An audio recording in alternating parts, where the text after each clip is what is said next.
Bem-vindo ao canal Cortes Cruz de Cristo. Se você ama ouvir a palavra de Deus, então curta e inscreva-se. Tem um cara chamado T. Harv Eker, eu acho que é mais ou menos assim que fala, ou talvez não tenha nada a ver com isso, mas ele diz o seguinte: a razão número 1 pela qual as pessoas não conseguem o que querem é não saberem o que querem. Você já viu alguém que fala assim: mano, eu não aguento mais o meu trabalho? Você já conheceu alguém que fala isso? Não precisa levantar a mão, talvez você seja essa pessoa. Eu não aguento mais o meu trabalho, eu não aguento mais o meu patrão, eu não aguento mais os meus amigos de trabalho, eu não aguento mais. Aí chega um dia, o teu patrão fala assim: então, amanhã não precisa vir não, tá dispensado. Aí o cara vem correndo para a igreja em crise: pastor, fala, irmão, não vai acreditar. O que foi? Lembra daquele trabalho que eu reclamava todo dia? Perdi. Glória a Deus, irmão. Vamos comemorar. Não, pastor, eu preciso dele. Então deixa eu te falar uma coisa: por que você murmurava ao invés de você declarar aquilo que você desejava ver? A fé não é a gente constatar o que está acontecendo, é a gente declarar o que vai acontecer. Então ao invés da gente ficar murmurando, entenda isso em nome de Jesus, começa a declarar por fé as realidades ao teu redor e elas vão ser transformadas.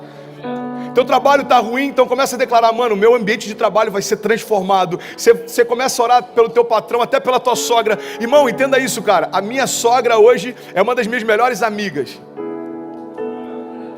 Aquilo que poderia ser um ponto de tensão na minha casa se tornou um pilar de sustentação na minha casa. Por quê?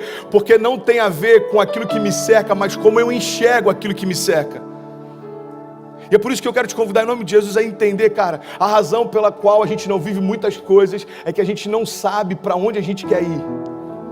Às vezes você já está num lugar onde um dia você sonhou que esse lugar traria para você plenitude. Aí agora você já está ansioso com um novo futuro. Aí quando o futuro chega, você já está ansioso com um novo futuro. Sabe uma das coisas que eu mais tenho visto na minha geração? Quando aquilo que um dia era futuro se torna presente, ele está encontrando a gente ausente. Porque a gente já está sonhando com um novo futuro desejado. Quando eu comprar uma casa própria, eu vou ser feliz. Aí você compra a casa própria e você fala: cara, é até legal, mas eu preciso mobiliar essa casa. Aí você vai no IKEA, compra alguns móveis e aquilo era maravilhoso. Passa 6 meses, você fala: cara, eu queria uns móveis de verdade, mano. Aí você começa... Nada contra, tá, gente? Minha casa tem bastante IKEA, mas... é prático, é rápido, mas você fala: mano, eu quero um móvel de... Aí você começa a sonhar: não, o próximo lugar desejável é mobiliar minha casa. E você mobília e você fala: cara, quando eu comprar um carro, quando meu filho for pro college, quando... E a gente está sempre adiando a felicidade, quando Jesus está falando: ei, a tua felicidade não está nas tuas conquistas, está na minha presença. Não tem a ver com estações que você vai chegar, tem a ver com aquilo que você já está vivendo. Ei, eu estou fazendo coisas novas, diz o Senhor. Você está de pé aqui nessa manhã, então vamos celebrar. Você pode aplaudir a Ele em nome de Jesus. Ei, você está vivendo milagres, celebra Ele. Tem coisas acontecendo diante dos teus olhos, irmão.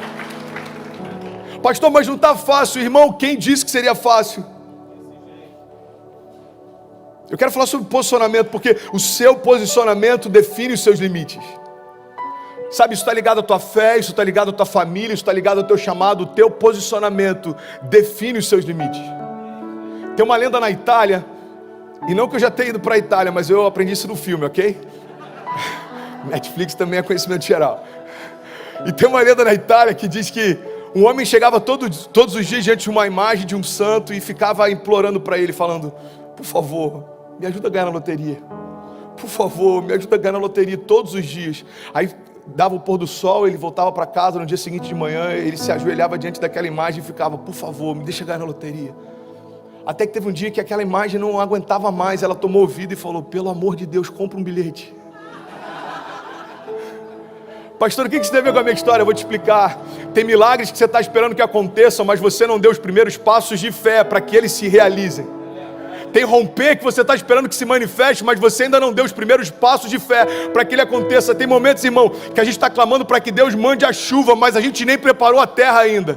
E Deus está falando: ei, se eu mandar a chuva do jeito que os campos estão, eu vou destruir a tua plantação, eu não vou te abençoar com isso. É Deus falando: ei, se prepara para receber aquilo que eu quero derramar, se prepara para receber aquilo que eu vou derramar sobre você. Você precisa se posicionar na direção do teu milagre. Tem alguém que está comigo aqui, pelo amor de Deus? E essa é a loucura da fé. Você sabe, olha para mim, você sabe por que a fé convida a gente a tratar as coisas que não são como se já fossem? Porque alguém que não é rei ainda, mas já se porta como tal, está preparado para assumir o trono. Você quer um exemplo claro? Deus unge Davi. Davi era improvável, Davi era desconhecido, Davi até para o seu pai e para os seus irmãos era invisível, mas a partir daquele dia, aos olhos de Deus, Davi já estava no trono. Só que aos olhos dos homens, olha para mim em nome de Jesus, como demorou um período entre a unção de Davi e Davi assumir o reinado, aos olhos dos homens, os homens olhavam para o trono e viam Saul. Aos olhos de Deus, o trono estava vazio, irmão, porque o rei que era por direito ainda não havia se assentado lá. Ei, Deus está falando, tem tronos que você está olhando e parece que estão ocupados, aos meus olhos já foram esvaziados. Não se mova por aquilo que o homem vê. Eu não vejo como o homem vê. Talvez você está olhando para uma situação e ela parece intransponível. Jesus já está olhando lá na frente e já foi vencida.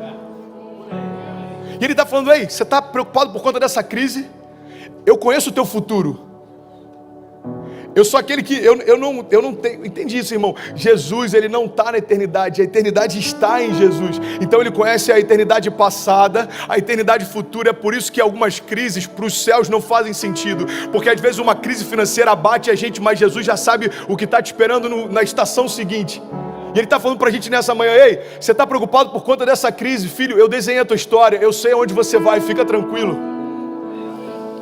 Tem uma frase do Billy Graham que eu sou apaixonado, eu citei ela, sei lá, talvez em 30% dos meus sermões. Ele diz, irmão, eu já li o final da história, fique em paz, vai dar tudo certo. Fique em paz, vai dar tudo certo. Você está comigo? Diga amém. Posicionamento, cara. Deus está falando para a gente nessa manhã, pare de reclamar daquilo que você ainda não se moveu para viver. Pare de reclamar do resultado de escolhas que você não fez.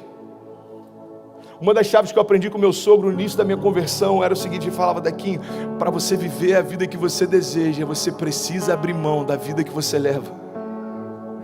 2 Crônicas 7,14 diz, se o meu povo, que se chama pelo meu nome, se humilhar e orar e buscar a minha face e se afastar dos seus maus caminhos, dos céus eu ouvirei, perdoarei os seus pecados e eu sararei a sua terra. Existe uma condicional. Deus está dizendo, olha, se o meu povo, que se chama pelo meu nome, se humilhar e clamar e se arrepender, o que Ele está dizendo é o seguinte, se você der os passos de fé, os céus vão reagir àquilo que você está se movendo.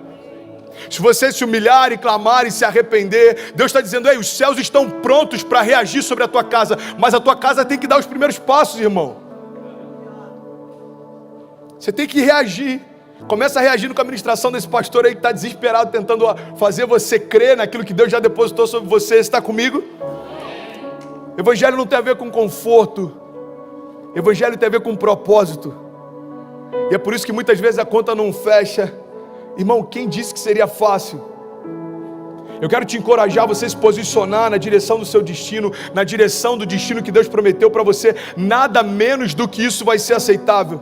Salmo 126, versículo 5 diz, aqueles que semeiam com lágrimas, com cantos de alegria colherão. Aquele que sai chorando enquanto semeia, voltará com cantos de alegria, trazendo seus feixes.